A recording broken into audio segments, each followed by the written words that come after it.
Hello everyone, I'm Mr. Delorie. I'll be reading The Palace in BFG. By gumdrops, whispered the big friendly giant. Is this really it? There's the palace, Sophie whispered back. Not more than 100 yards away, through the tall trees in the garden, across the mown lawns and the tiny flower beds, the massive shape of the palace itself loomed through the darkness. It was made of whitish stone. The sheer size of it staggered the BFG. But this place is having 100 bedrooms at least, he said. Easily, I should think, Sophie whispered. Then eyes boggled, the BFG said. How was I possibly finding the one where the queen is sleeping? Let's go a bit closer and have a look, Sophie whispered. The BFG glided forward among the trees. Suddenly, he stopped dead. The great ear in which Sophie was sitting began to swivel around. Hey, Sophie whispered, you're going to tip me out. Shh, the BFG whispered. I was hearing something. He stopped behind a clump of bushes. He waited. The ear was still swinging this way and that. Sophie had to hang on tight to the side of it to save herself from tumbling out. The BFG pointed through a gap in the bushes, and there, not more than 50 yards away, she saw a man paddling softly across the lawn. He had a guard dog with him on a leash. The BFG stayed as still as stone. So did Sophie. The man and the dog walked on and disappeared into the darkness. You was telling me they has no soldiers in the back garden, the BFG whispered. He wasn't a soldier, Sophie whispered. He was some sort of a watchman. We'll have to be careful. I is not too worried, the BFG said.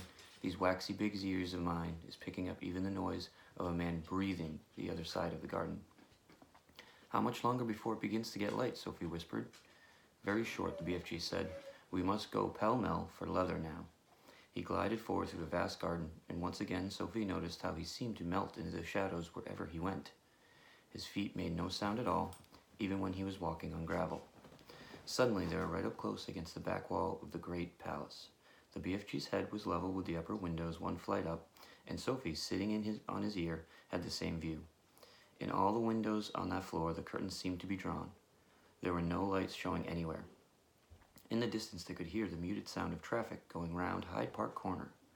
The BFG stopped and put his other ear, the one Sophie wasn't sitting on, close to the first window. No, he whispered. What are you listening for? Sophie whispered back. For breathing, the BFG whispered. I was able to tell if it is a human being or a lady by the breathing voice. We has a man in there, snortling a little bit too. He glided on, flattening his tall, thin, black-cloaked body against the side of the building. He came to the next window. He listened. No, he whispered. He moved on. This room is empty, he whispered. He listened in at several more windows, but at each one he shook his head and moved on. When he came to the window in the very center of the palace, he listened, but did not move on. Ho, ho, he whispered. We has a lady sleeping in here. Sophie felt a little quiver go running down her spine. But who? She whispered back. The BFG put a finger to his lips for silence. He reached up to the open window and parted the curtains ever so slightly. The orange glow from the night sky over London crept into the room and cast a glimmer of light on its walls. It was a large room, a lovely room, a rich carpet, gilded chairs, a dressing table, a bed, and on the pillow of the bed lay the head of a sleeping woman. Sophie suddenly found herself looking at a face she had seen on stamps and coins and in the newspapers all her life. For a few seconds she was speechless. Is that her? The BFG whispered. Yes, Sophie whispered back. The BFG wasted no time.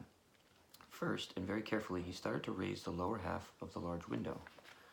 The BFG was an expert on windows. He had opened thousands of them over the years to blow his dreams into children's bedrooms.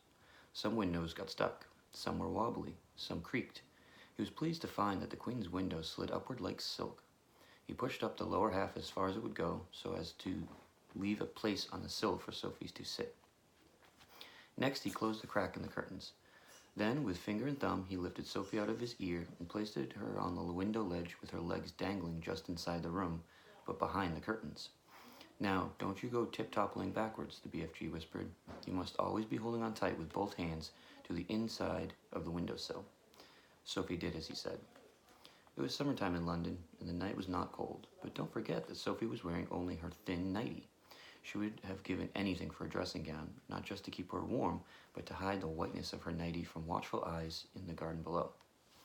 The BFG was taking the glass jar from the pocket of his cloak. He unscrewed the lid. Now, very cautiously, he poured the precious stream into the wide end of his trumpet. He steered the trumpet through the curtains, far into the room, aiming it at the place where he knew the bed to be. He took a deep breath.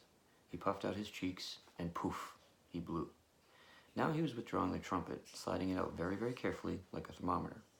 "Is you all right sitting there?" he whispered. "Yes," Sophie murmured. She was quite terrified, but determined not to show it. She looked down over her shoulder. The ground seemed miles away. It was a nasty drop. "How long will the dream take to work?" Sophie whispered. "Some takes an hour," the BFG whispered back. "Some is quicker. Some is slower still, but it is sure to find her in the end."